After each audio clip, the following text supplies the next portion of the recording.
Hello everyone, my name is Kristophe Bédard and I'm a student at OIC at the University of Toronto doing my Master's in Educational Leadership, and today I wanted to do a video talking about the Lacanian theory of accessing or for accessing the real. And real meaning reality. But as we'll see, Lacan has or differentiates between real, which you can barely see in the video, and reality. And so I'll start by discussing who Lacan is in the context of his primary field of study. As I said, I study education. Lacan was specifically a psychoanalyst, which puts him firmly within the field of psychology, has his method or his preferred way of understanding humans, reality, arguably material reality, but obviously not in the same way a physicist would understand material reality. But psychoanalysis would deal with all these topics with varying degrees of concomitance to other fields of studies. However, these were all important issues.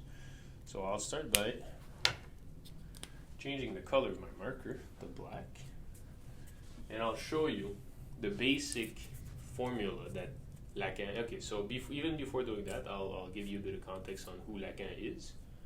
Again, he's a psychoanalyst, but not every psychoanalyst were the same, and throughout history, psychoanalysis has changed and had conflicting positions on many subjects, including the definition of reality as it exists, but also has how humans interpret it.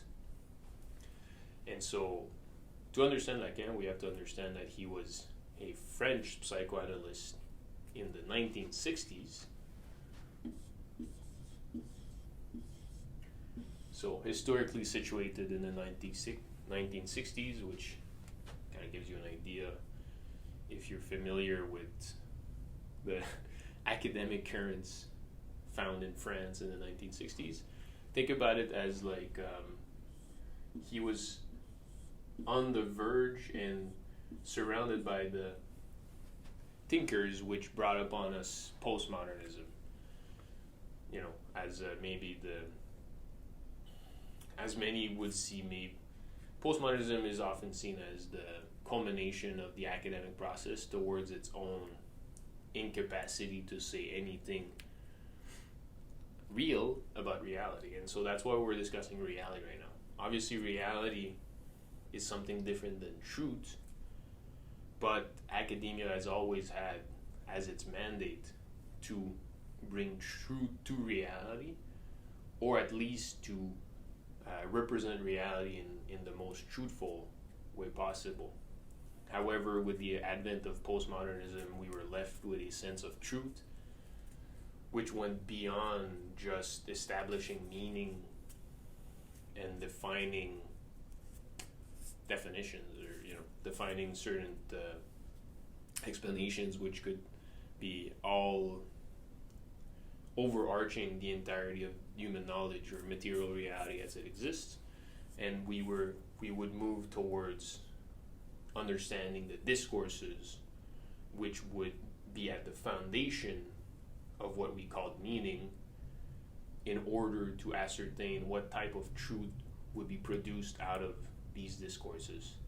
And so truth and reality became objects which were malleable but also ineffable in their definition. So they're not accessible, they can just be conscribed to a certain way of interpreting, which then, and again, not all, obviously academia is still reluctant to accept postmodernism as the main way of understanding truth and reality, but we are left in a time where postmodernism has much more,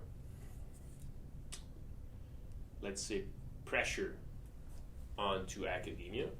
And to go back to my original point, Lacan found himself defending and arguing for psychoanalysis in a time where postmodernism would put into question the fundamental basis of truth upon which we could agree to perform the scientific process, perform research, to instate governments, to develop and implement policies which would affect arguably millions of people. And so, there was a lot of, let's say that the academic basis of understanding and knowledge was shaken by the advent of postmodernism. However, Lacan, with all his inability to grasp reality as it is, still gave it a good shot and used psychoanalysis, and especially continued in the lineage of the Freudian psychoanalysis in order to make claims about reality which could potentially bring us closer to understanding it, and not just some warped form of reality which has been imposed upon us by certain interest groups or certain thinkers which want to levy a certain version of truth which would support and further their own interest instead of the interests of potentially the population itself or the interests of human knowledge as it evolves. And so again, you can see how truth and reality in these two cases are essential but cannot be essentialized without failing to understand them in their all-encompassing definition. You see, they'll in my own speech pattern, given that I have studied Lacan to some extent, and I've studied psychoanalysis, but my formal training is in particle physics and just physics in general, which gives me a very material understanding of reality. But I am still left in these Gordian knots of conceptualization where I'm left wondering what reality truly is, even in the context when it is explained in a physical way through a mathematical formulation, which then are used to represent reality in its most concrete form, which is in its physical form.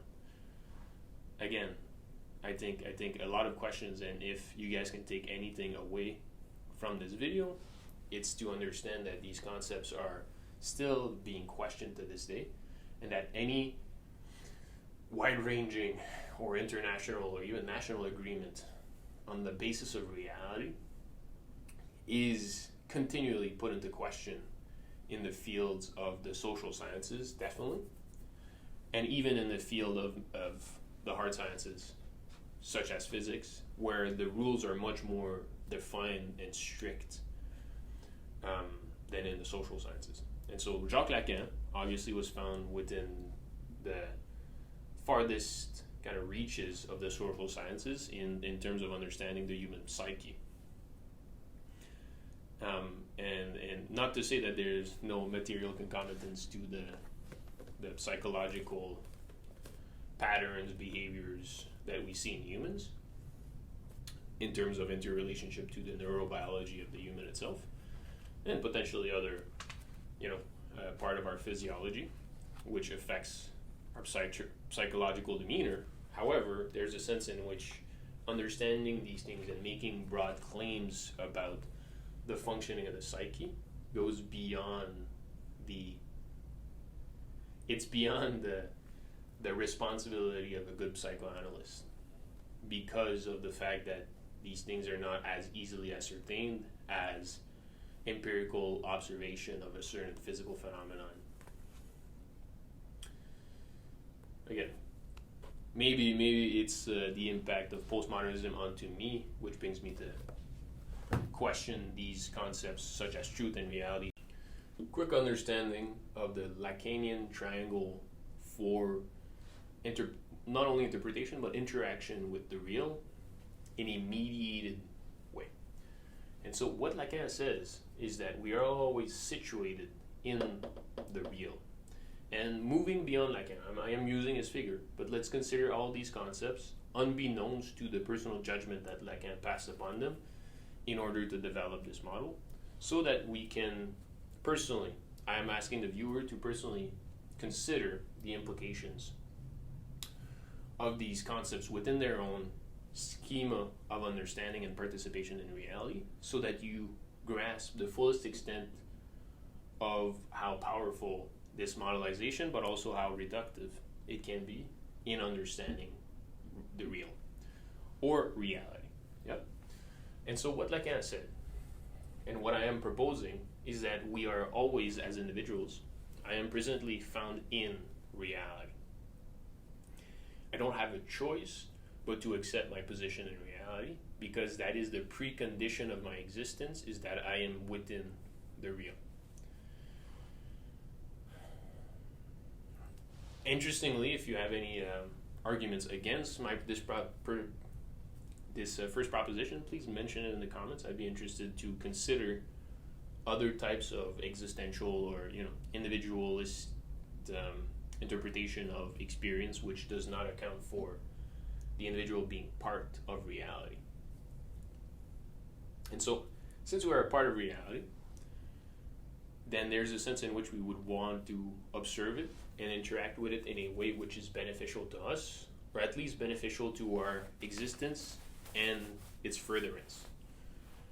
Meaning, if reality exists and it could have the potential to antagonize us, for example, then there's a sense in which properly observing it then gives us a way of protecting ourselves or interacting with it, or minimizing the level of antagonism. In the same way, if reality is there or has the potential to help us and to make us grow or support us, then understanding it gives you a better way of accessing the supportive functions of reality, given that you have a true sense of its existence and the ways in which you can interact with it.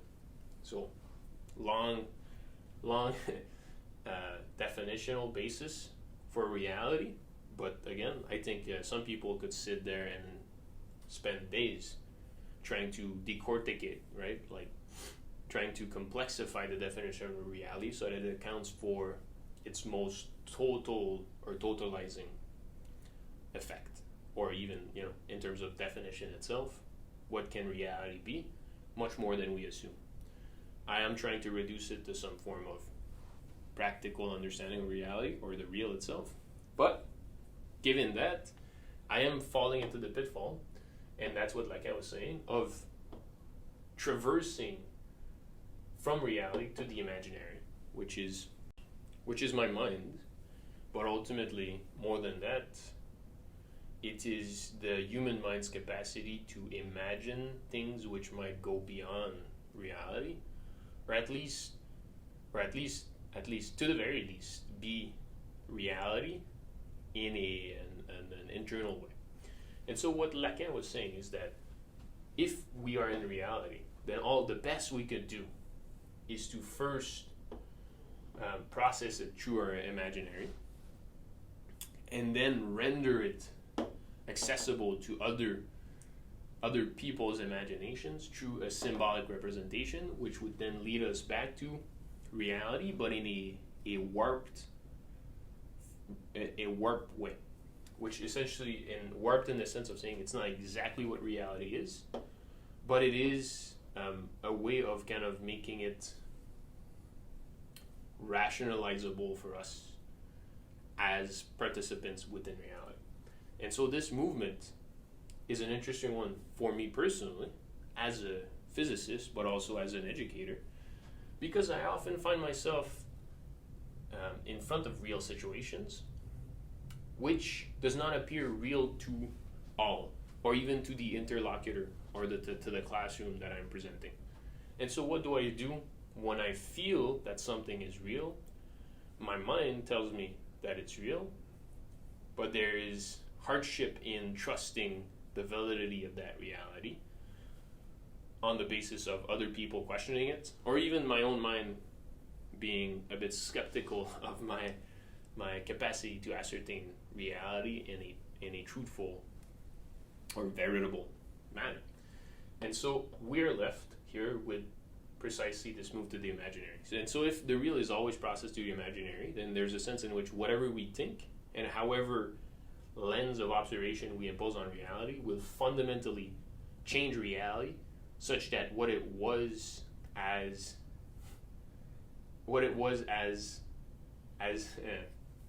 it existed unbeknownst to our participation is now affected by our participation. And the imaginary is essential here because essentially what it says is that, and it leads to my correlation between the Lacanian theory and the fundamental propositions of quantum mechanics, is that we cannot access reality without processing it or filtering it through a mode of observation which will first be engendered through our imaginary. So we first imagine it and then we have access to it, but it's only one thing to imagine it, it's another thing to imagine it and then represent that observational pattern in a way which makes reality accessible beyond the means of our own interpretation. And precisely beyond the means meaning potentially shared and potentially arriving at a point where, and I think that's Lacan was often tackling with this issue of saying, well, I can develop all these crazy theories, and he had, well, let's not say crazy. He had these wonderful theories which tried to reduce the human experience to mathematical formulations in terms of subjective positioning in reality and our own subjective experience in reality. And so which is why this triangle is still probably one of the most discussed part of his theory, is precisely because it remains kind of a condensation of a lot of what he was discussing on the basis of making his theories accessible and representative of reality for more than just his own imaginary sense of being. Because again, and I think, well, further on, you had other psychoanalysts like Guattari, which partnered with a philosopher called Gilles Deleuze, which wrote a book entirely on this idea of schizophrenia and on this idea of self-conformity and self-confirmation of the imaginary onto reality, so that there's no, the schizophrenic experience might be an experience where there's no sense in which you want to project your representation of reality beyond your own self-satisfaction, which means that any way of sharing that interpretation of reality is broken. And so which is what the symbolic is achieving in a defective way, but nonetheless does so. And so, and sorry if I'm jumping, but you'll see what I'm referring to when I mention the imaginary in regards to schizophrenia versus, because if you think about it this way, you're a researcher and you want to ascertain reality, then you first have to use your mind in order to develop if not a theory, then at least a certain coordinate picture of reality, as much as it makes you able to understand it and not only be in it. That's the first part, and that's the schizophrenic's part, is that they are able to create these narratives or these internal imaginary structures which give a certain sense of understanding onto reality for themselves, but that's not concomitant to, let's say, a large group of the population. Or if it is, it's in a way which the population would not accept as a normative definition of reality. Often. You have the case of the schizophrenic, which essentially is able to understand reality better than most humans. But I think that's far and few between, but that's also the interest of not disregarding schizophrenia as an illness which leads to a dislocution between reality and the imaginary space. Because from my personal experience, I've discussed with schizophrenic people who had interpretations of reality which in some ways felt to me closer to reality than certain academic or theorized versions of reality, which is precisely through this symbolic space, which then is supposed to lead us back to reality, but often what it does is that it reduces reality to a symbolic structure or system, which kind of reduces it to be something that it might be, but not is in its totality. And you could even think of systems which are constructed in an attempt to attain reality, but reality is left worse off for having developed these systems on the basis of accountability of certain things. And that's the crux of philosophy. If you can take something out of my video today, it would be to realize that when we discuss philosophy, or we discuss the basic principles of reality as it exists around us, we are always left with an inability to say exactly what needs to be said in order to ascertain the object of observation, and we're always going to reduce it to some symbolic meaning in order to share it, right? Because that's precisely the conundrum of accessing some form of maybe social truth, democratic truth, public truth.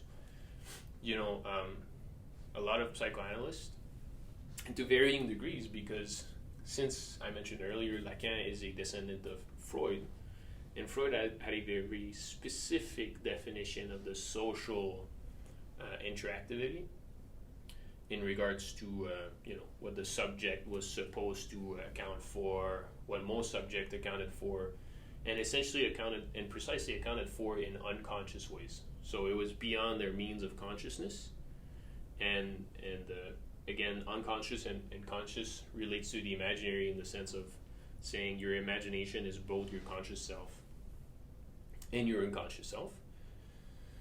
And psychoanalysis was often more interested in understanding the unconscious effects. And so if we had to ascertain reality, is reality the conscious interpretation of reality, or is reality like a mix between the conscious interpretation and the unconscious interpretation?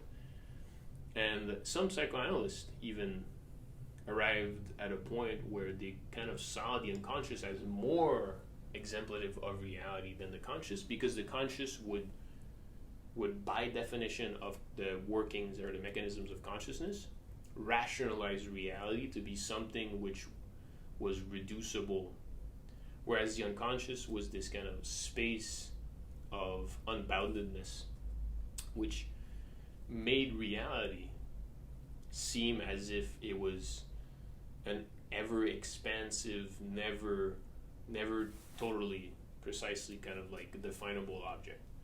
And I think in that sense, that's where I find my interest in psychoanalysis, including Lacanian theory. I just used Lacanian theory today as a way of kind of like making a head start in tackling psychoanalysis as a topic, but also just understanding of reality. And again, maybe you'll come out of this video thinking that you understand less, or you're more confused than you were before starting. But what I would propose is to say that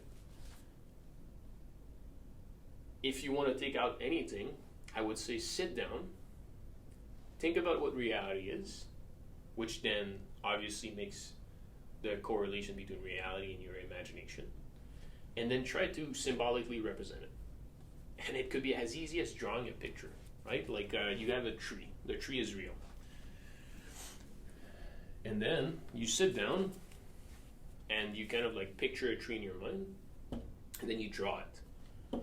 Can that picture, or even, with modern means of technology, the symbolic representation can almost be called a photorealistic representation. However, again, limited by the means of the observational apparatus, the machine, the camera.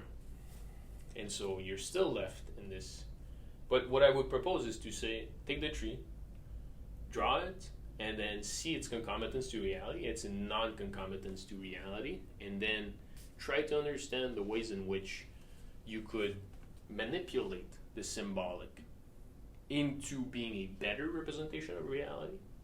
And what would that better mean? Just conformance to? And in that sense, again, is there even, is it a moot point to try to represent reality or the real? Because there's a distinction in Lacanian theory between reality and the real. I won't discuss it today because I don't think it's essential to this kind of interrelationship of concept. But ultimately, is there even a sense in trying to understand reality other than through accepting our inability to do so in ways which will bring us closer to it? Or can we get closer and closer and closer and closer until we reach a point where we have ascertained reality and we're pretty much sure that we got it set?